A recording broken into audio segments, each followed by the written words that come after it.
Bismillahirrahmanirrahim. Assalamualaikum warahmatullahi wabarakatuh.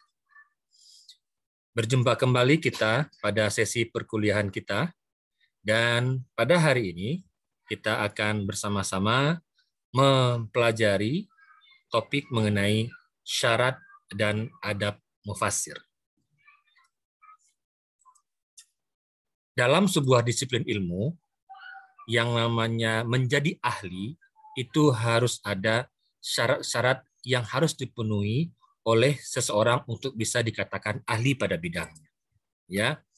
Nah, misalkan untuk menjadi seorang dokter, maka seseorang harus belajar menempuh pendidikan sedemikian rupa, barulah kemudian dia menjadi seorang dokter. Begitu juga dengan menjadi mufassir. Ada syarat yang harus dipenuhinya agar dia bisa dikatakan sebagai seorang mufassir. Mengapa demikian? Karena menafsirkan Al-Quran merupakan amanah yang sangat berat. Ya, sangat berat karena yang dibahasnya adalah sebuah objek yang sangat mulia yang akan dijadikan sebagai pedoman hidup bagi orang yang membacanya. Nah, oleh karena itu, tidak setiap orang memiliki otoritas untuk mengemban amanah tersebut. Tidak sembarang orang bisa menjadi seorang mufassir. Ya, seseorang yang akan menjadi mufassir itu haruslah memiliki atau memenuhi syarat-syarat yang ditentukan dan memiliki adab-adab tertentu. Karena jika dia tidak memenuhi ini, maka dia tidak boleh dikatakan sebagai seorang mufassir. Dan orang yang telah memenuhi ini boleh dia melakukan penafsiran. Untuk itu, pada kali ini, jadi syarat yang ketat dan adab yang benar itu mutlak diperlukan agar apa? Agar tidak terjadi kesalahan atau kerancuan dalam penafsiran. Ya, karena seperti yang saya katakan tadi, hasil dari penafsiran seorang mufassir itu akan menjadi bacaan bagi umat Islam dan akan menjadi petunjuk mereka dalam menjalankan agama mereka sesuai dengan arahan Al-Quran, yang mana itu mereka pahami dari penafsiran para mufassir tersebut. Untuk itu, menjadi mufassir harus memenuhi sebuah syarat-syarat yang tertentu yang sangat ketat yang perlu dipenuhi oleh mereka. Ya. Nah, pertama kita coba lihat apa saja syarat yang harus dipenuhi oleh seorang yang akan menjadi mufassir. Ya. Yang pertama adalah seorang mufassir itu haruslah memiliki akidah yang benar. Ya. Kenapa? Karena akidah itu sangat besar pengaruhnya dalam menafsirkan Al-Quran, serta memiliki pengaruh besar dalam jiwa pemiliknya, dan seringkali mendorongnya untuk mengubah nas-nas tidak jujur dalam menyampaikan berita. Ya. Jadi seorang yang memiliki akidah yang benar itu akan mendorong orang tersebut untuk melakukan kebenaran. Jikalau akidahnya salah, maka tentu dia akan melakukan kesalahan atau akan berusaha untuk menarik penjelasan dari ayat-ayat Al-Quran itu sesuai dengan keinginan dia. Ya. Bukan keinginan dari apa yang ada dalam Al-Quran itu. Akidah berkaitan erat dengan kepercayaan, keyakinan kepada Allah Subhanahu wa taala. Nah, akidah yang benar ini mutlak dimiliki oleh seorang yang akan menafsirkan Al-Quran. Oleh karenanya, orang yang tidak mempercayai Allah sebagai Tuhannya tentu tidak dibenarkan untuk menafsirkan Al-Quran, atau penafsiran yang dia lakukan terhadap Al-Quran itu tidak boleh kita terima. Ya. Jadi syarat pertama bahwa seorang yang akan menafsirkan Al-Quran itu adalah orang yang memiliki akidah yang benar. Jadi hal ini misalnya, ya, bila seseorang menyusun sebuah kitab tafsir, ditakwilkannya ayat-ayat yang bertentangan dengan akidahnya, kemudian menggiringnya kepada mazhabnya yang batil. Misalkan ada orang yang memiliki sebuah akidah tertentu, maka nanti dia akan susun kitab tafsirnya, kemudian dia tafsirkan atau takwilkan ayat-ayat Al-Quran tersebut, terus itu dan dia berusaha untuk menggiring makna dari ayat itu sesuai dengan pemahaman mazhab yang dimilikinya. Seorang yang akan menafsirkan Al-Quran itu hendaklah akidahnya itu bersih, murni, tidak ada dorongan apapun untuk membenar-benarkan kelompok-kelompoknya. Itu yang pertama. Berikutnya, seorang yang akan menjadi mufassir itu haruslah bersih dari hawa nafsu. Ya. Karena dengan hawa nafsu, seseorang akan memenangkan pendapatnya sendiri tanpa melihat dalil yang ada.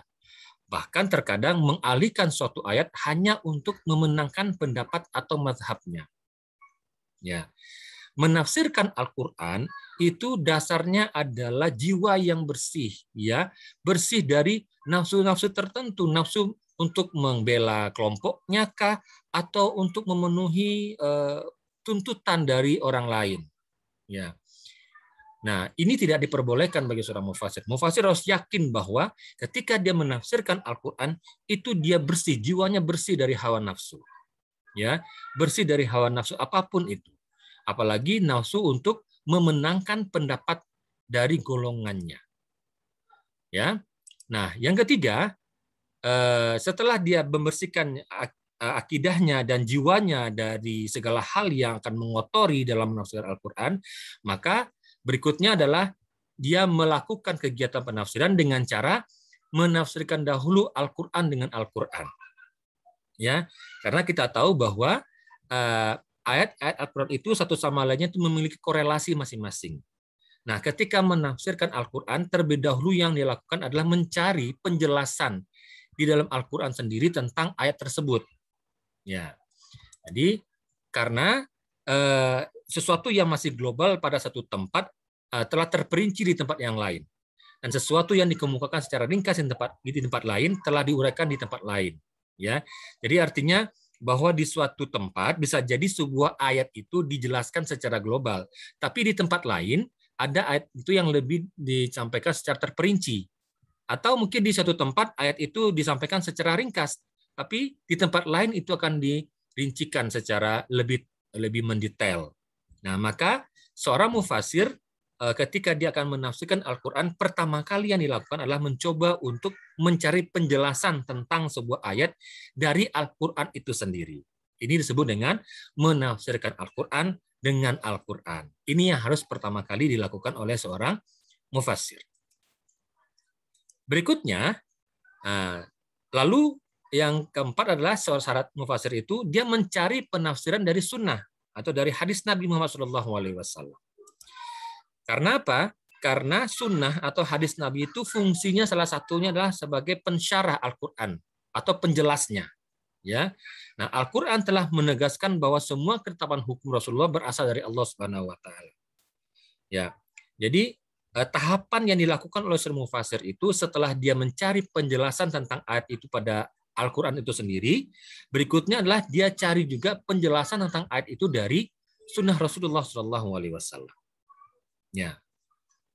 Setelah itu, baru kemudian bila tidak terdapat penafsiran dari sunnah, maka si mufassir boleh meninjau pendapat dari sahabat. Ya, terkadang ada penjelasan ya tentang sebuah ayat dari Rasulullah, tapi ada juga yang tidak ada penjelasannya. Namun kalau kita telusuri lebih lanjut lagi, nanti akan menemukan pendapat dari sahabat. Ya, mengapa pendapat sahabat dikemukakan? Karena para sahabat itu lebih mengetahui tentang tafsir Al-Quran. Sebab merekalah yang menyaksikan qarinah dan kondisi ketika Quran itu diturunkan. Di samping mereka mempunyai pemahaman yang sempurna, ilmu yang sahih dan amal yang soleh. Ya, jadi penjelasan dari sahabat itu patut untuk dipercayai karena mereka adalah orang-orang yang terdekat dengan Nabi dan mereka juga di antara yang menjadi saksi ketika sebuah ayat itu diturunkan. Ya, oleh karenanya bila mana kita tidak menemukan sebuah penafsiran dari sunnah Rasulullah SAW, maka kita mencoba untuk meninjau pendapat dari sahabat Rasulullah SAW. Ya, berikutnya syarat ke-6, bila mana tidak didapatkan penafsiran dari sahabat, maka meninjau pendapat dari tabi'in. Ya, tabi'in adalah orang yang hidup pada sezaman dengan sahabat, ya, atau bertemu dengan sahabat, tapi mereka tidak bertemu dengan Rasulullah. Ini tabi'in. Ya.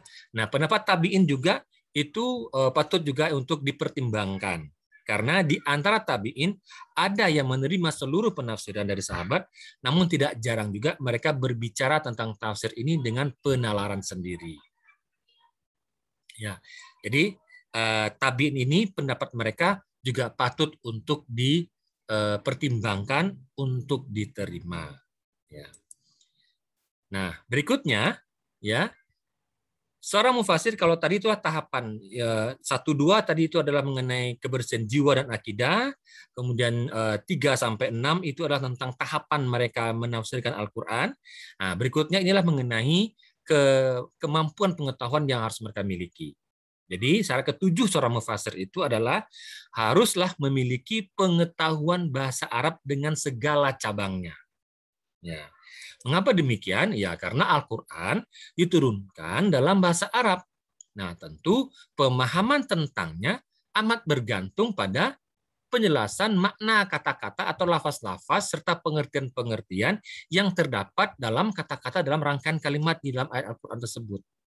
Ya, maka ya harus adalah sebuah kepastian keharusan seorang yang akan menafsirkan Al-Quran adalah orang yang memiliki pengetahuan bahasa Arab dengan baik disertai juga dengan cabang-cabang dari bahasa Arab tersebut.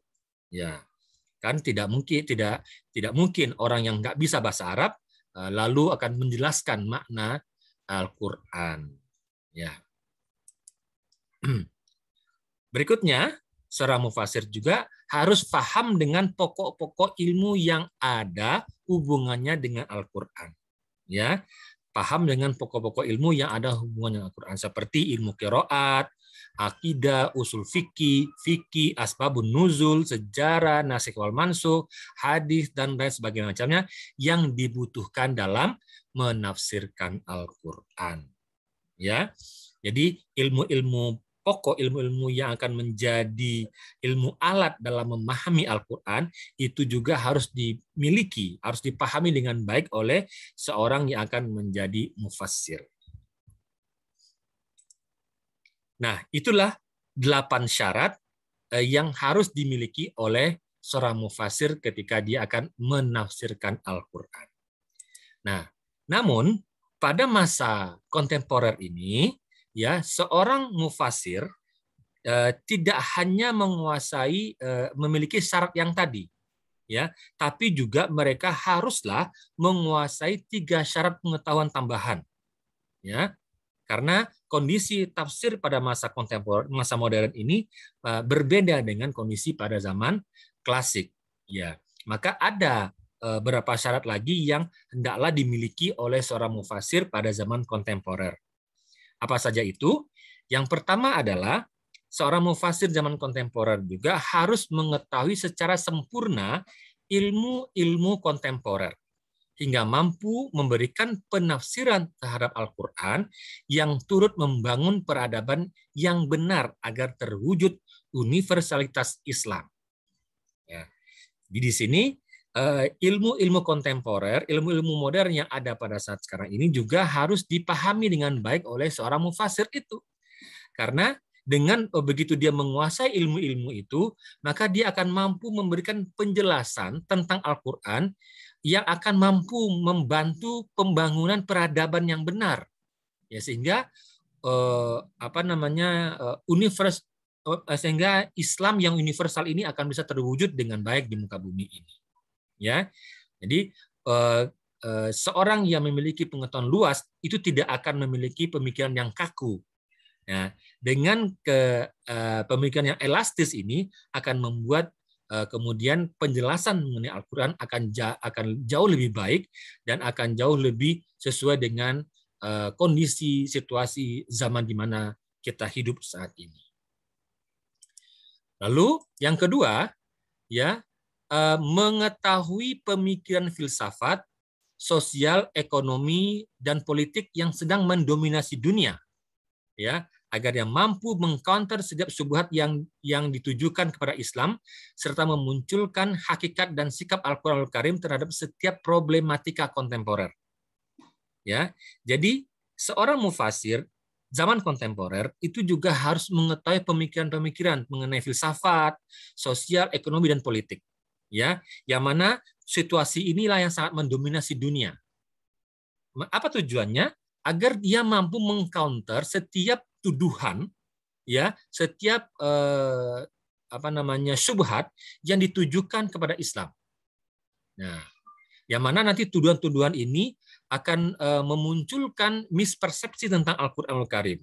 Nah, dengan kemampuan si mufasir ini mengcounter setiap syubhat yang ditujukan itu, nah, dia akan mampu memunculkan hakikat dan sikap Al-Qur'anul Karim yang bisa menjadi solusi terhadap problematika kontemporer.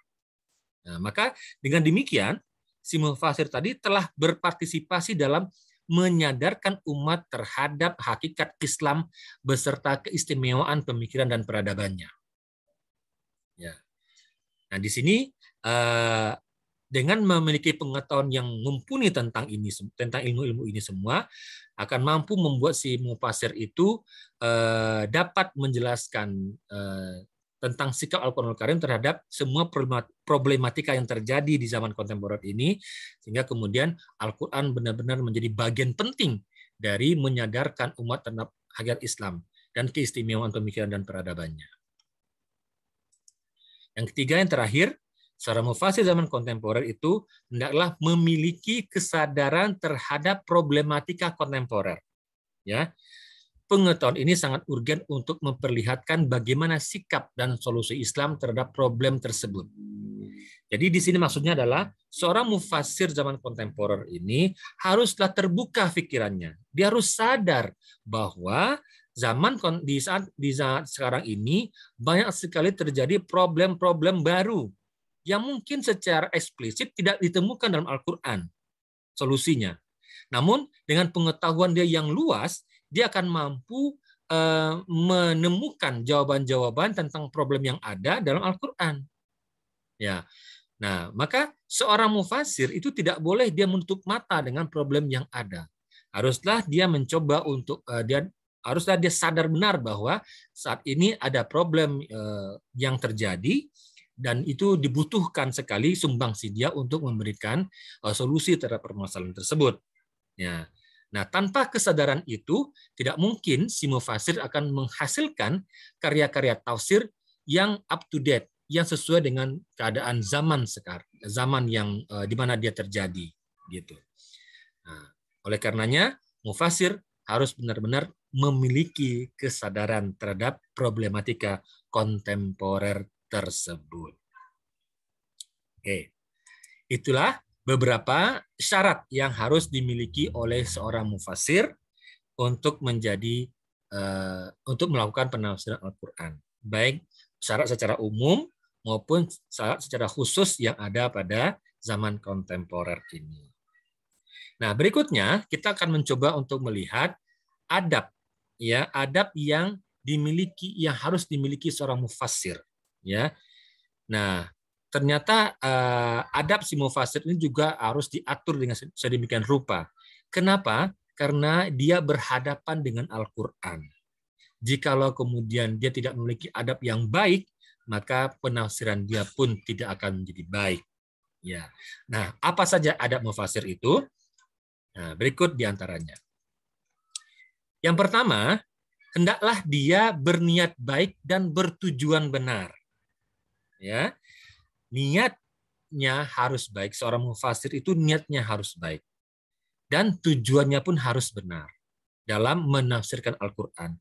Dia tidak boleh memiliki tujuan yang melenceng dari maksud tujuan Al-Quran sendiri. Ya, kenapa? Karena setiap amal perbuatan itu bergantung kepada niatnya. Nah, orang yang melibatkan diri dalam penafsiran Al-Quran hendaknya mempunyai tujuan dan tekad membangun kebaikan umum, berbuat baik kepada Islam, dan membersihkan diri dari tujuan-tujuan duniawi, agar Allah meluruskan langkahnya dan memanfaatkan ilmunya sebagai buah keikhlasannya. Nah, Jadi si mufasir ini ketika dia akan menafsirkan Al-Quran, niatnya itu harus baik dan tujuannya harus benar, ya harus benar. Karena jikalau dia memiliki tujuan yang tidak benar, bisa jadi nanti ayat Al-Quran itu akan dia belokkan penafsirannya sesuai dengan kebutuhan dia, keinginan dia, atau pesanan orang lain. Ya, itu yang pertama. Niat baik, tujuan benar. Yang kedua, seorang mufasir itu haruslah berakhlak baik, akhlak baik, ya, berakhlak karimah. Karena sesungguhnya mufasir itu kan seorang pendidik, ya. Hasil pemikirannya yang tertuang dalam tafsir-tafsirnya itu akan dipelajari oleh orang lain, lalu dipedomani yang akan dijadikan pedoman dalam kehidupannya. Nah, maka seorang mufasir itu layaknya seorang pendidik juga akan dilihat, ditiru semua kelakuannya. Seorang mufasir itu akhlaknya harus baik. Jikalau akhlaknya buruk, maka orang tidak akan mempercayai apa yang dia katakan, apa yang ditafsirkan.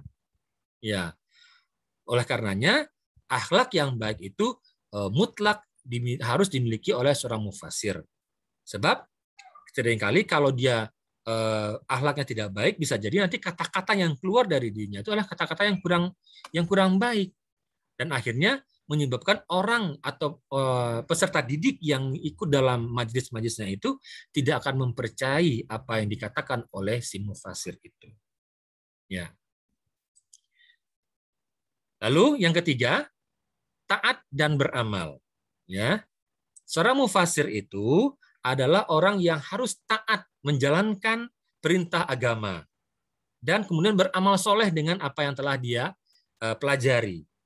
Ya, kenapa? Karena sesuatu ilmu akan mudah diterima oleh orang-orang yang mempraktekkannya berbanding dengan orang-orang yang hanya memiliki ilmu pengetahuan yang tinggi tetapi tidak beramal dengannya. Ya, seorang mufasir itu kita akan lihat apakah dia benar-benar taat dan dalam menjalankan perintah agama dan beramal dengan ilmu yang telah dia berikan gitu. Nah, kalau seandainya dia hanya punya ilmu pengetahuan tapi tidak mengamalkannya dan tidak taat pada ajaran agama yang diajarkan, maka orang mungkin tidak akan pasti orang tidak akan percaya dengan apa yang dia katakan. Ya. Nah, sebab tingkah laku yang mulia hasil daripada ilmu pengetahuan dan amalannya akan menjadikan seseorang mufasir sebagai sumber inspirasi yang baik kepada masyarakat untuk menyelesaikan masalah-masalah agama sebagaimana yang disarankan olehnya. Ya, nah ini misalkan begini, seorang dia mufasir tapi dia jarang sholat, dia tidak pernah bersedekah, dia ke masjid jarang-jarang, ya tentu orang tidak akan percaya dengan apa yang dia katakan. Namun ketika dia mengamalkan apa yang dia pahami, yang dia pelajari dari Al-Quran, dia amalkan dengan baik, terus dia dakwakan pada orang lain. Tentu ini akan sampai ke hati para pendengarnya. Dan mereka pun akan mengamalkan sesuai dengan apa yang diajarkan oleh si mufasir itu. Itu yang ketiga, taat dan beramal. Berikutnya yang keempat, seorang mufasir itu adabnya adalah dia harus berlaku jujur dan teliti dalam penukilan. Ya, menafsirkan Al-Quran itu terkadang juga kita seringkali juga mengambil pendapat dari orang lain. Ya, nah ketika kita mengambil pendapat dari orang lain itu, si mufasir harus jujur mengatakan bahwa ini adalah pendapat si fulan. Ya, nah, itu harus disampaikan dengan baik. Atau dikatakan bahwa penafsiran ini berdasarkan hadis Nabi yang diriwayatkan oleh siapa? Disebutkan. Ya. Nah, si mufasir harus jujur mengatakan ini. Dan juga tentu dia harus teliti dalam mengambil pendapat orang lain. Nah, kenapa? Kalau seandainya dia tidak jujur menyampaikan dari mana dia mendapatkan inspirasi, maka artinya bahwa yang ditafsirkan itu adalah sebuah kebohongan. Dan kalau dia tidak hati-hati dalam menukil atau mengutip sesuatu, tentu ini akan berakibat pada terjadinya sebuah kesalahan dan kekeliruan dalam penafsiran Al-Quran. Ya, itu dasar keempat, berlaku jujur dan teliti dalam penukilan. Lalu yang kelima, seorang mufasir itu haruslah tawadu dan lemah lembut. Tawadu itu artinya adalah rendah hati, tidak sombong. Ya, tidak sombong. Seorang mufasir tidak boleh sombong dengan ilmunya. Dan juga dia harus lemah lembut dalam menyampaikan ajarannya. Ya, karena ketika seseorang itu sombong dengan ilmu yang dimilikinya, maka kesombongan itu telah menjadi sebuah dinding kokoh yang akan menghalangi dirinya dengan kemanfaatan ilmunya. Ya, akan terjadi seperti itu. Seorang ilmuwan, seorang mufasir yang sombong itu tidak akan bisa menyampaikan ajarannya kepada orang lain. Dan bahkan orang yang mendengarkan ajarannya itu terhalang, bagaikan terhalang sebuah dinding tembok yang sangat tinggi, yang tebal, yang tidak bisa menembus ke dalam hati dan pikiran si pendengarnya. Nah, jadi seorang mufasir itu haruslah tawadu, tidak boleh sombong. Dan juga dia menyampaikan itu dengan lembah lembut, tidak dengan kasar, apalagi dengan kata-kata kotor. Ya, karena kelemah lembutan itu akan mampu menembus ya ke kekerasan hati yang dimiliki oleh orang lain. Ibaratnya air yang lembut setetes demi setetes akan mampu memecahkan batu yang keras luar biasa itu. Ya. Nah, seorang mufasir adabnya adalah dia harus tawadu atau rendah hati dan tidak boleh sombong serta bersikap lemah lembut. Tata tutur katanya pun juga harus baik dan tidak boleh kasar. Berikutnya, syarat mufasir itu yang keenam adalah berjiwa mulia. Ya. Jadi seorang alim itu haruslah menjauhkan diri dari hal-hal yang remeh serta tidak mengelilingi pintu-pintu kebesaran dan penguasa bagai pengemis.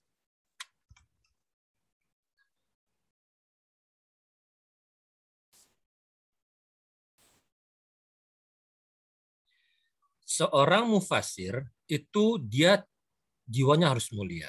Dia tidak boleh terikat oleh berbagai kepentingan.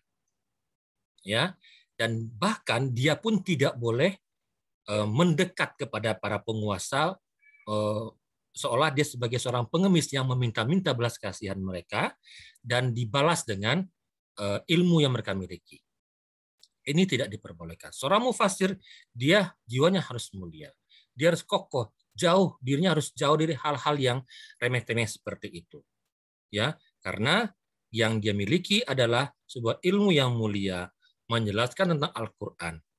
Dan dia tidak boleh dikungkung oleh kepentingan apapun itu. Dan dia pun bahkan tidak boleh juga mencoba untuk mendekat-dekat kepada penguasa, menjilat para penguasa dengan menawarkan ilmu yang dia miliki untuk kemudian membenar-benarkan apa yang dikatakan oleh si penguasa itu. Mufasir jiwanya harus mulia, tidak boleh dikotori oleh apapun kepentingan duniawi. Ya, dia harus fokus kepada penjelasan makna Al-Qur'an agar dapat kemudian dipahami dengan baik oleh masyarakat awam. Ya, itu yang keenam. Berikutnya, seorang mufasir juga harus vokal dalam menyampaikan kebenaran. Ya, dia harus tegas tentang sebuah kebenaran. Jika salah, maka dia harus katakan salah. Jika benar, dia katakan benar. Apapun itu. Ya, karena kenapa? Karena jihad yang paling utama adalah menyampaikan kalimat yang hak di hadapan penguasa yang zalim. Ini adalah sebuah jihad yang luar biasa. Ya, nah maka ketika si mufasir itu menemukan sebuah kezaliman atau kesalahan yang dibuat oleh seseorang, apalagi oleh penguasa, maka si mufasir tidak sungkan-sungkan untuk menyampaikan kebenaran itu, ya, menyampaikan kebenaran itu dengan caranya tentu tetap mengikuti dengan adab yang awal tadi bahwa disampaikan dengan lemah lembut dan tawadu, tidak dengan keras apalagi kasar. Ya, nah maka si mufasir harus punya adab seperti ini, vokal dalam menyampaikan kebenaran. Berikutnya, berpenampilan baik. Penting penampilan, ya. Jadi Mengapa penampilan ini menjadi penting? Karena seorang mufasir itu dia harus memiliki wibawa dan kehormatan. Cara duduknya, berdirinya, berjalannya itu juga harus baik ya, dan tidak dibuat-buat gitu sikapnya. Nah, tentu tidak pantas kalau seorang mufasir, ahli tafsir, dia berpakaian dengan bentuk pakaian yang tidak sopan, tidak pantas ya, digunakan oleh seorang mufasir. Ya, maka penampilan ini penting karena pertama kali yang dilihat oleh orang adalah apa yang tampak di hadapannya. Ya, itu penampilan. Setelah penampilannya meyakinkan, barulah kemudian kata-katanya, ucapan-ucapannya itu didengarkan orang lain. Kalau belum kemudian dia datang dengan penampilan yang tidak meyakinkan, ya orang sudah sudah mundur lebih dahulu ketika dia akan menyampaikan sesuatu. Sebagus apapun kata-kata dia, jikalau kemudian penampilannya itu tidak sesuai dengan apa yang dikatakan, maka orang tidak akan mempercayai apa yang dikatakan. Misalkan seorang mufasir dia menggunakan pakaian compang robek kanan robek sini gitu ya, dengan tato di mana atau di mana-mana, tentu orang tidak akan mempercayainya. Ini bukanlah penampilan seorang mufasir yang baik. Jadi cocokkan, pantaskan penampilan seorang mufasir. Lalu sikapnya harus tenang dan mantap ya. Ketika dia menyampaikan sesuatu, maka hendaklah dia menyampaikannya dengan tenang, mantap, meyakinkan, jelas ya. Kata demi kata tersampaikan dengan mantap dan jelas, tidak tergesa-gesa ya, tapi tenang dan jelas apa yang disampaikan. Nah, ini ada salah satu adab yang juga penting untuk dimiliki oleh seorang mufasir, bersikap tenang dan mantap. Kemudian mendahulukan orang yang paling utama daripada dirinya. Ini adalah salah satu sifat kesalehan seorang mufasir itu.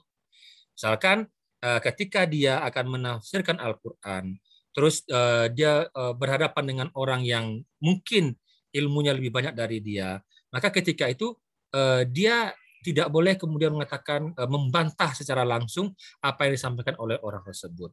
Ya, misal ada profesor di hadapan dia, maka dia mendahulukan dulu, silakan misalkan dia persilakan dulu profesor itu untuk menjelaskan apa yang ingin dijelaskan.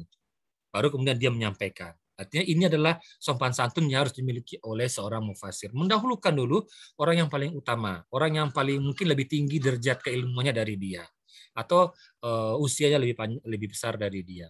Jadi itu sopan santun yang harus dimiliki oleh seorang mufasir.